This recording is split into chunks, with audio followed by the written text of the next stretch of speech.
सद्गुरुदेव भगवान की जय। श्री मौनी बाबा जी भगवान की जय। प्रिय मित्रों, आप सभी का वंदन है, अभिनंदन है, स्वागत है। जब कोई व्यक्ति अपने गुरु से दीक्षा ले लेता है, अगर गुरु उच्च कूट के हैं और दीक्षा दे दिए हैं, तो निश्चित रूप से उस व्यक्ति का सारा पाप ही नष्ट नहीं होता है, उसमें प्रकाश भी विद्यमान हो जाता है और वो मंत्र को रटते रटते रटते जितनी मलिन शारीरिक स्थिति होती है वो गल जाती है और उसमें ऊर्जा का प्रकाश होने लगता है। और यही प्रकाश मुझे उच्च शिखर तक ले जाता है। बस उस नाम को रटने की जरूरत है। एक बार की वाकया है, कृष्ण जी और अर्जुन में संवाद हो रहा है। कृष्ण जी अर्जुन से कह रहे हैं कि अर्जुन, जो मुझे कहता है कि मैं भगवान का भक्त हूँ, मैं कतई उसको भक्त नहीं समझता। अर्जुन बड़े परेशान। उन्होंने कहा कि प्रिय सखा, आप किसको अपना भक्त समझते हैं? जो आपका भक्ति करता है वो कह रहा है कि मैं प्रभु का भक्त हूँ, तो वो आपका भक्त नहीं है तो है कौन उस आपका भक्त? उन्होंने कहा कि जो हमारे प्रिय भक्तों की भक्ति करता है वो मुझे अति प्रिय है, वो हमारा भक्त है, इसमें कोई संदेह नहीं है। इसलिए कहा जाता है कि गुरु के शरण में जाइए। क्यों इसीलिए कहा जाता है, ये प्रमाण दे रहे हैं, इसलिए कि प्रभु जल्दी प्रसन्न हो जाते हैं। प्रभु के सेवक का आप सेवा कर रहे हैं ना, तो तत्काल ही वो प्रसन्न हो जाते हैं। तो सद्गुरुदेव हमारे हैं वो ब्रह्म स्वरूप हैं। उनको रिझाने का मतलब कि ईश्वर को रिझा देना, उनको शरण में जाने का मतलब कि ईश्वर के शरण में आ जाना। तो प्रभु तत्काल ही खुश हो जाते हैं। अब रह गई मंत्र की बात। अगर दीक्षा आप नहीं लिए हैं तो आपका काया पलट कैसे होगा महाराज? काया ही बदल जाती है।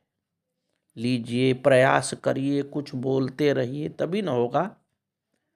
आप नहीं उनके मंत्रों को लेंगे, गुनगुनाएंगे, नहीं गुनगुनाएंगे तो कहाँ से होगा? जब उनके मंत्रों को लेकर और व्यक्ति प्रयास करना शुरू करता है ना, तो हृदय में डाह जलन पैदा होती है और ये जलन पूरे शरीर के विकारों को नष्ट कर देती है। व्यक्ति को नवीन रूप में हो जाता है। लेकिन इसके लिए आवश्यकता है कि सद्गुरु के शरण में जाएं, उनसे दीक्षा ले लें, उनको सम्मान तो दें, उनके भी सुख दुख होते हैं, उस पर ख्याल हम सभी को रखना चाहिए। वैसे ब्रह्म स्वरूप हैं, वो सब कुछ कर सकते हैं, इसमें कोई संदेह नहीं है। लेकिन अगर सब कुछ वही करेंगे तो हमारी भक्ति क्या कहलाएगी? मुझे तो उनका ख्याल रखना चाहिए। आइए आगे बढ़ते हैं। नागार्जुन की साधना व ज्ञान की चर्चा दूर दूर तक फैल चुकी थी। उनके सत्संग तथा प्रवचन सुनने के लिए बड़े बड़े दार्शनिक तत्पर रहते थे।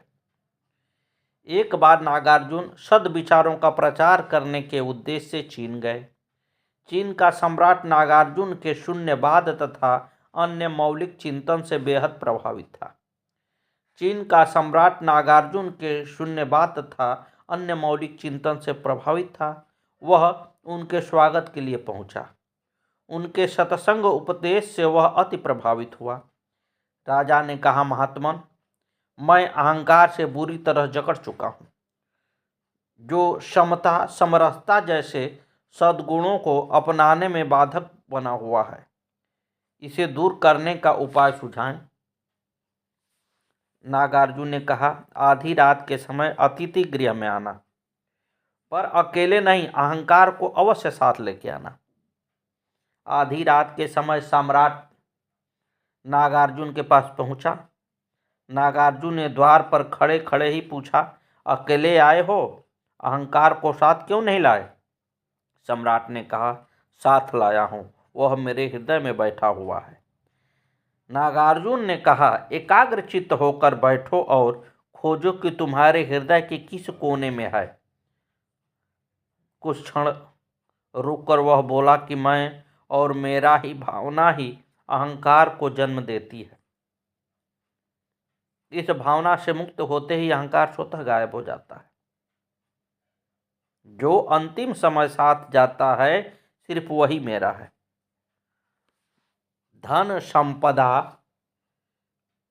परिवार और मान प्रतिष्ठा सभी क्षण भंगुर हैं। न कोई बड़ा है और न छोटा है। यह भावना अपने अंदर पैदा करो, अहंकार गायब हो जाएगा। नागार्जुन के शब्दों का सम्राट पर बहुत बड़ा प्रभाव पड़ा। गुरुदेव महाराज की जय। प्रिय भाइयों, आप सभी वंदनीय हैं, इसमें कोई संदेह नहीं। ईश्वर अंश सब में विराजमान है, इसमें कोई दो राय नहीं। और निश्चित रूप से अहंकार प्राणी को कहीं का नहीं छोड़ता, ये हम सभी जानते हैं। फिर भी गलती से अहंकार हो जाता है। अगर कोई संत महात्मा को अहंकार होता है तो प्रभु का सहारा लेके तत्काल ही उसको उठा फेंकते हैं। लेकिन साधारण जीव को अगर अहंकार हो गया है तो वो कैसे दूर होगा, क्योंकि वो जीव तो कभी अपने गुरुदेव के शरण में जाता ही नहीं।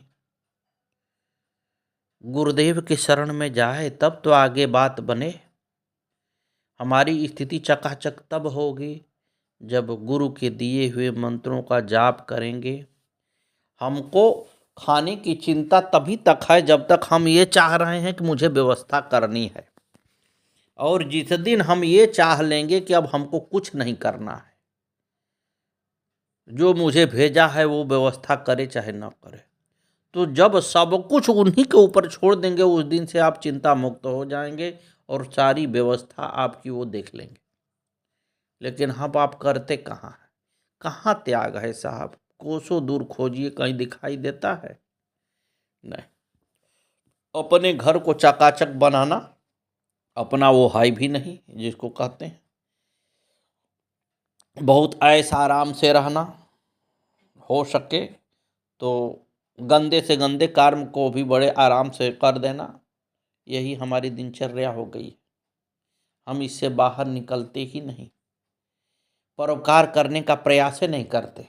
कहते हैं ना कि सोना चमकता तब है जब उसे जलाया जाता है, उसे अग्नि दिखाया जाता है, सोना चमकता है।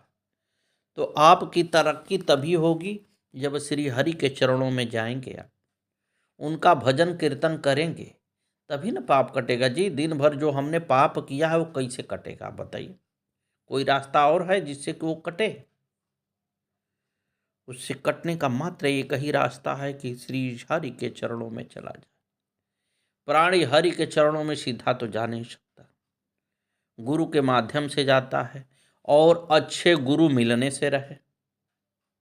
आज की दुनिया में इस चकाचौंध में कहाँ अच्छे गुरु आप खोज लेंगे? और जो अच्छे गुरु हैं उनको आपसे मतलब है नहीं, आपको खोजना पड़ेगा। वो काहे को आपको खोजें? हम लोग अपने चेला को खूब खोजते हैं। अगर हम ब्राह्मण हैं, खूब चेला जजमान बनाते रहते हैं, भाई 10 पैसा की इनकम हो, हमारा भी पेट चलता रहे। लेकिन अच्छे जो गुरु हैं वो कहाँ मिलते हैं? उनको तो खोजना पड़ेगा। और दैव संयोग दुर्भाग्य देखिए कि अगर मिल भी गए तो हम उनको छोड़ के भाग जाते हैं, उनके संपर्क में रहना पसंद नहीं करते हैं साहब। ये तो विडंबना आप देखिए ना, हम कोसों दूर भागते हैं ऐसे लोगों से। अभी भी समय है, चेत जाइए, आए मन भाग मत, सदगुरु के शरण में लग जा, उसी में तुम्हारा उद्धार है। अन्यथा जो चक्की चल रही है ना, उसमें गेहूं ही नहीं पीसा जाता है, घून भी पीसा जाते हैं। इससे बच के रह, नेक निकट रख मन। मन को अगर वशीभूत कर लेते हैं ना तो सारी चीज बश में हो जाती है।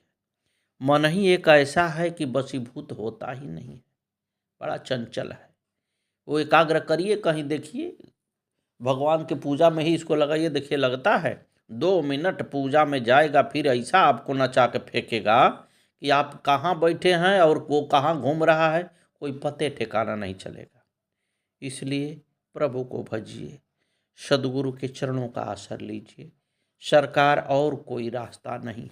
गुरुदेव महाराज की जय। आगे की कथा कल। जय जय श्री सीताराम।